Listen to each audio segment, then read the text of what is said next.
Oke, selamat bergabung di Podcast OB, podcast yang menghadirkan orang-orang biasa dengan cerita hidup yang tidak biasa. Oke, kali ini saya mengambil tema tidak nampak tapi berdampak. Orang biasa yang saya hadirkan kali ini bukan orang yang orang biasa sih, tapi dia punya kehidupan, cerita, mimpi yang tidak biasa. Ya, so untuk sore hari ini sudah bergabung bersama kita. Hari ini saudara Paulus. Hai Halo Paulus. Kak, Halo. hai. Halo Ini Kak, sekarang di sini udah 6:30. Di tempatmu jam berapa, Paul? jam 8:30. Wah, 8:30. Kita beda 2 jam ya. Oke. Iya, Oke, terima kasih buat waktunya Paul. Kamu udah boleh bergabung bersama di Podcast OB, podcast yang menghadirkan orang-orang biasa dengan cerita yang tidak biasa. Oke, Paul, jadi kayak gini. Tema kita, gak usah pakai tepuk tangan lah, nggak ada penontonnya. Jadi kayak gini, Paul. ya.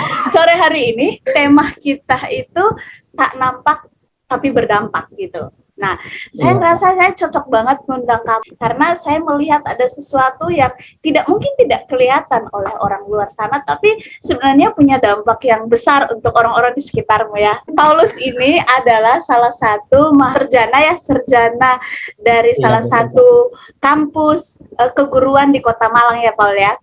Nah, sebenarnya sebelum itu loh, Pak, waktu kamu kuliah, waktu kamu bersekolah, kamu punya nggak mimpi atau cita-cita pengen ngajar di mana atau pengen jadi guru seperti apa? Punya nggak? Pernah sih Kak, tapi tidak waktu itu pernah mimpi saya pengen jadi guru dan kembali ke kampung halaman untuk mengajar anak-anak di sana.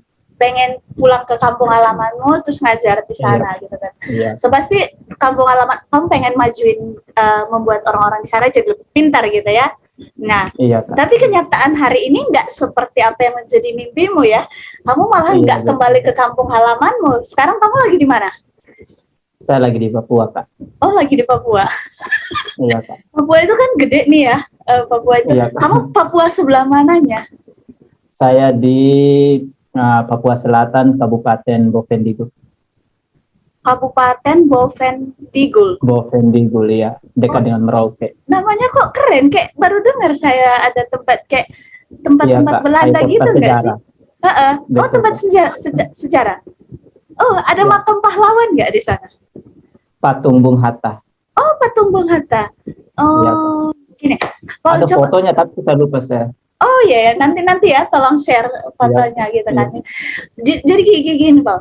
Saya pengen tahu kenapa sampai kamu bisa ada di Papua dan menjadi seorang guru di sana. Gimana nih cerita awalnya coba? Baik Kak, ya. Awalnya itu saya dapat panggilan dari Bapak rohani saya yaitu Kak Edi yang pertama kali datang di Papua yaitu di Kabupaten Bovendigul dalam program Pembaca Baru Alkitab yang diselenggarakan oleh Yayasan Lembaga Alkitab Indonesia. Nah, ketika Kakak Edi hubungi saya pertama itu belum mau untuk ke Papua karena merasa takut Papua kayak gini lah, gitu ya Kak.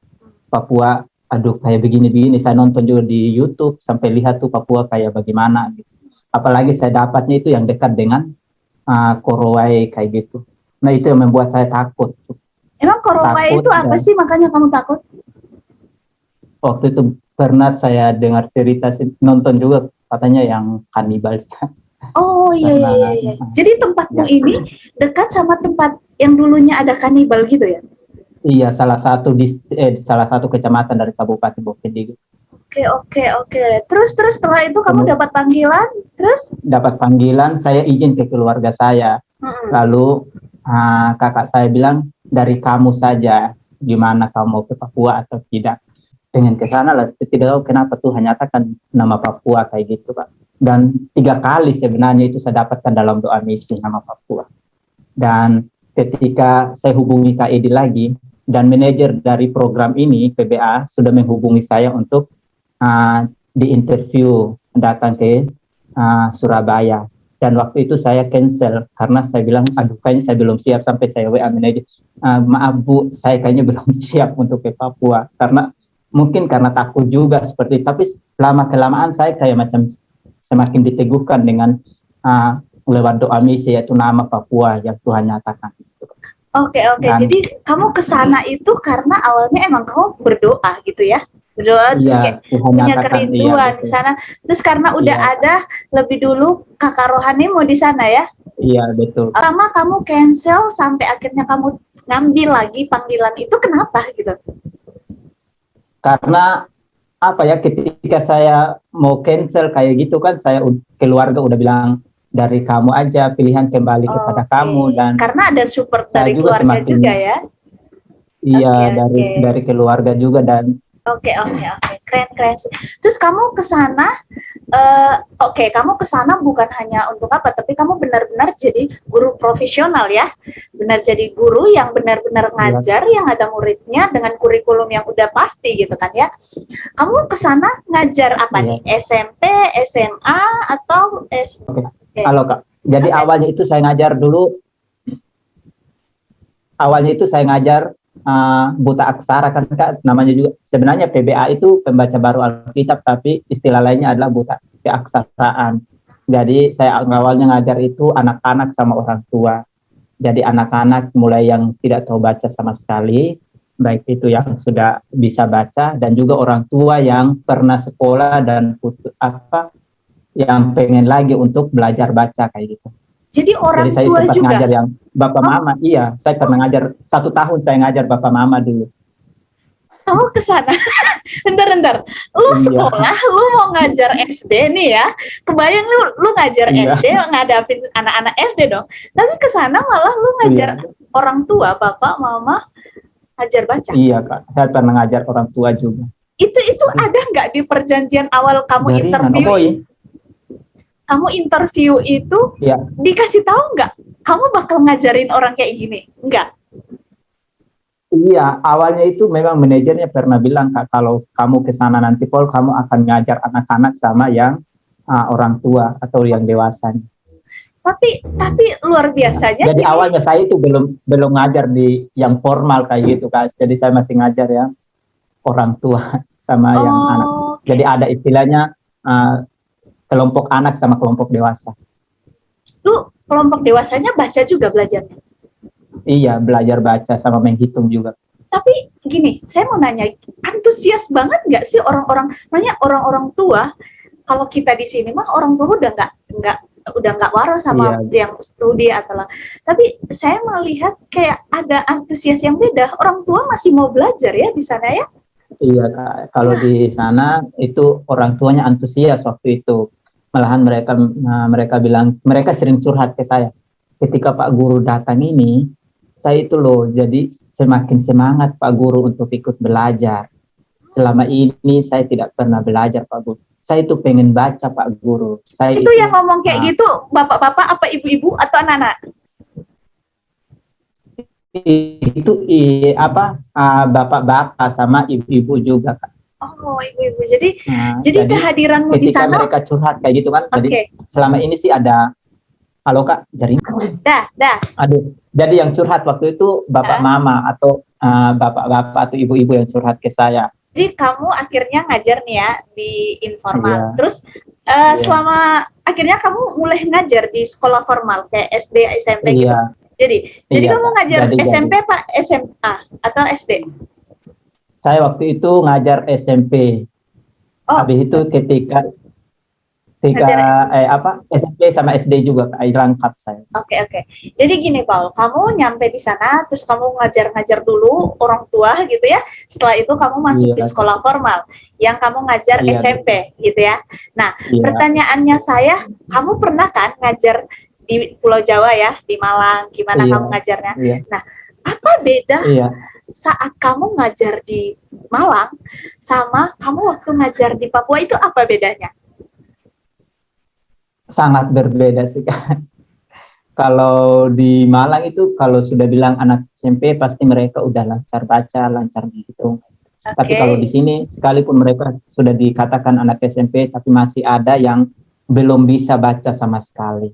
Oh dan iya? juga belum bisa hitung kayak gitu. Iya Kak. Wow. Itu beda dari basicnya siswa gitu ya. Jadi kalian Iya Kak. yang udah ngajar SMP juga rasanya harus ngajarin dari basicnya anak SD gitu-gitu ya. Iya betul Kak. Ya Jadi ampun. kalau mau mereka pintar ya berarti kami harus mengajarkan dasar-dasarnya, contohnya kayak membaca, menghitung kayak gitu. Jadi kami tidak bisa menyesuaikan dengan yang di kota ya, materinya yang di kota. Jadi kami tuh pakai apa namanya ya, kurikulum darurat kami sendiri yang kami bisa buat supaya bisa mereka baca dan juga menghitung. Setahu saya sekolah di Indonesia ini punya satu kurikulum yang diberlakukan Iya, dari Sabang sampai Merauke, benar ya?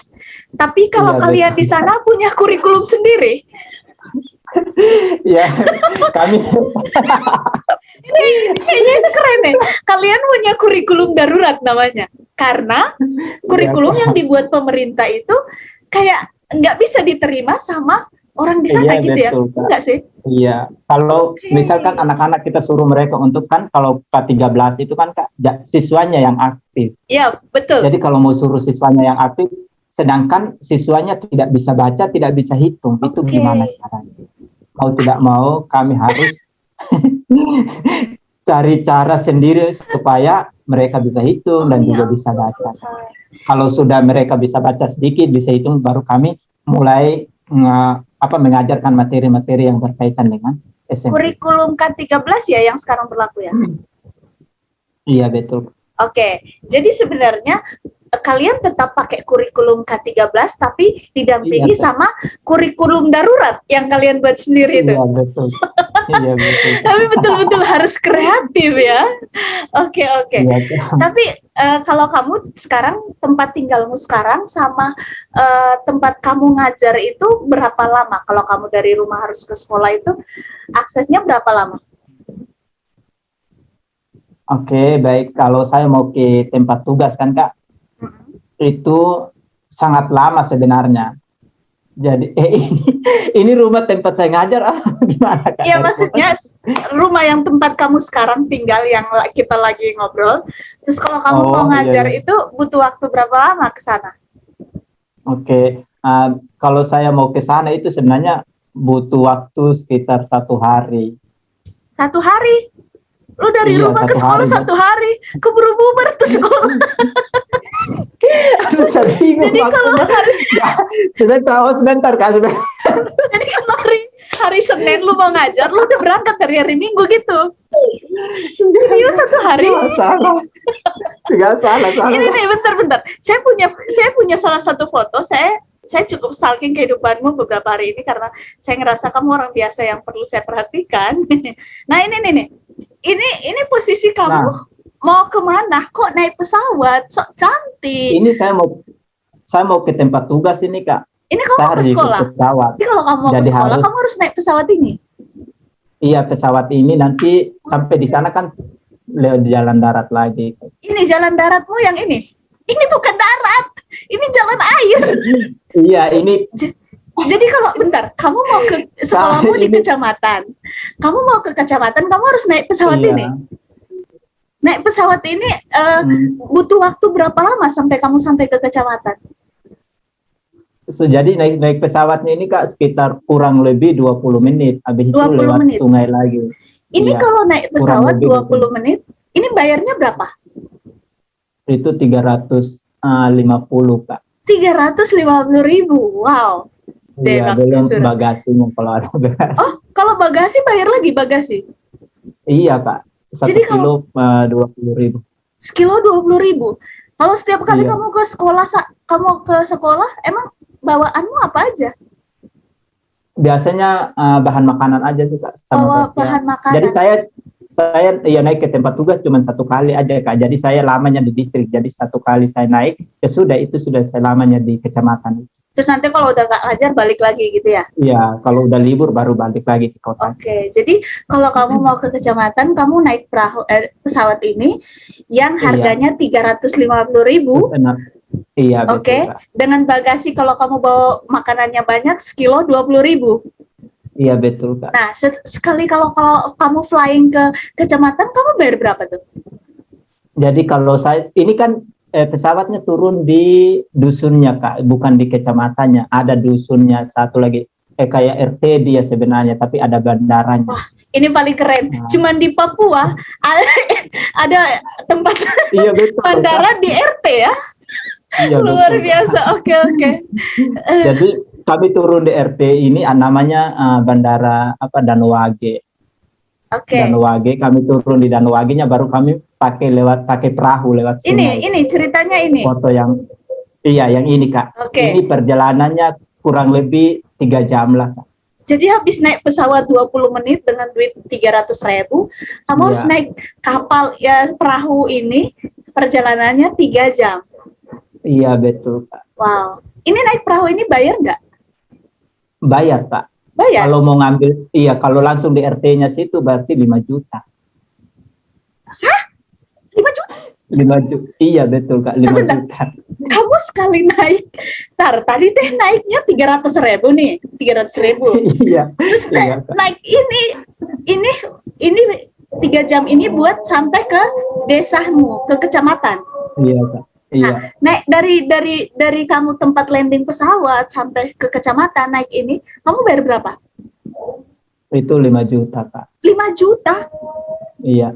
Itu buat Kalau nyewa langsung satu. pesan di Iya, kalau langsung pesan di tempat situ Kak. Misalkan kalau mau pesan dari kecamatannya berarti bayar 2.500.000. Oke, kalau pesan dari kecamatan bayar 2.500.000. Iya betul. Tapi kalau pesannya di mana 5 juta? Langsung di tempat dekat apa yang bandaranya, yang RT. 5 juta. Jadi kalau misalnya kamu misalnya kita ambil dikit lah 2 juta itu maksudnya buat satu perahu ya, buat satu perahu 2 Iya, juta. Jadi ya, biasa kapasitas perahu ini berapa orang? Biasanya 5 orang sih Kak. Kalau memang kalau apa bahan makanannya tidak banyak. Tapi kalau banyak bahan makanan sama barang bawaan juga banyak, berarti sekitar 3 orang. Jadi 2 Karena juta di 500 belakangnya nanti itu, akan full. Iya. 2.500.000 itu dibagi 3. Iya, kami bagi 3. Misalkan kalau kami 3 guru berarti bagi 3. Oke lah, sejuta lah ya, sejuta Iya. 500. Jadi buat ngajar, kamu berangkat ke sekolah aja, pergi pulang kamu butuh duit 3 juta buat ngajar Iya, doang. Pak. Iya. Kamu digaji berapa juta sih Paul di sana sampai kayak, ya ampun, cuman di Papua yang apa sih tempat landing pesawat ada di RT dan Iya, Kak. harga perahunya 5 juta. Kamu tahu nggak? Iya. Penerbangan Indonesia ke Korea aja cuma 3 juta loh. Naik perahu kalian 5 juta. Tapi ini amazing banget gitu loh. Tapi aku ngelihat gini loh, Paul. Nah, ini yang kerennya, kalian bayar ini pakai duit sendiri kalau mau pergi. Iya, Pak. Jadi kami dapatnya cuma itu dari duit kami sendiri. Oke. Jadi kalian digaji, emang gaji kalian sampai 50 juta nggak sih? Enggak Kak, cuma ya tidak besar juga gajinya sebenarnya. Enggak besar, tapi maksudku gini. Iya. Oke lah, nggak usah ngomong nominalnya lah. Iya. Tapi kalian ngambil duit pribadi buat naik pesawat dan nyewa perahu buat nyampe ke sekolah itu. Iya betul Kak. Aduh, aku sumpah aku terharu banget loh Paul. Gini banget gitu loh. Maksudnya apa sih yang kalian cari di kecamatan apa namanya? Kecamatan Yani Rumah. Yani Rumah. Kecamatan Ande apa? Yani Rumah, Yani Rumah. Yani Rumah. Aku tuh pengen tahu apa sih kamu berani bayar harga loh ya, bukan hanya tenaga, tapi kamu punya keberanian, bahkan duitmu juga gitu loh dikeluarin buat kamu nyampe di sekolah gitu kan ya.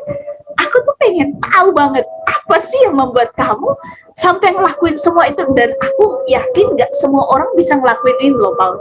Mungkin termasuk aku pun nggak mungkin mau ngelakuin ini gitu loh. Banyak apa sih yang membuat kamu berani ngelakuin semua ini gitu? Iya. Jadi sebenarnya sih sulit juga kayak gitu. Jadi ketika saya cerita ke orang juga banyak sih yang kalau saya pasti tidak akan mau ke sana. Karena belum biaya transportasinya, belum untuk bahan makanan, barang-barang yang disiapkan untuk ke tempat tugas kayak gitu.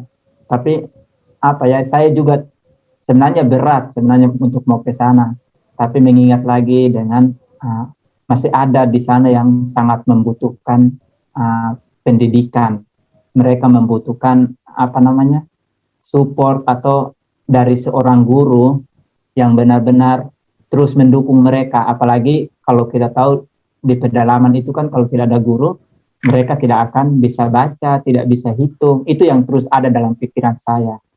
Oke, Jadi intinya yang membuat kamu ngelakuin semua itu karena kamu ngelihat bahwa ada orang di sana yang butuh tahu baca sama tahu tulis gitu ya? Iya, betul Kak. Mereka sangat membutuhkan pertolongan. Aduh, aku sungguh terharu.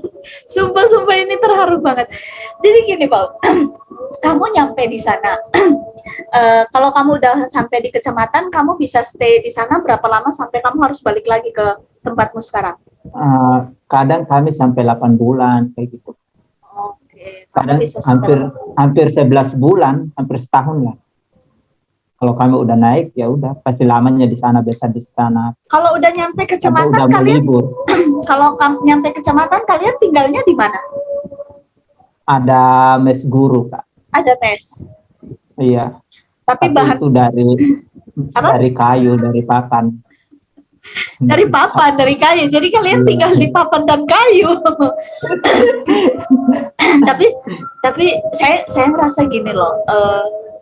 Nggak ada orang yang bisa membayang, makanya saya bilang kayak gitu, kalian tuh nggak kelihatan gitu loh, apa yang kalian kerjain itu nggak kelihatan gitu loh, tapi dampak kalian itu wah banget gitu loh. Kalian tahu nggak, kamu mungkin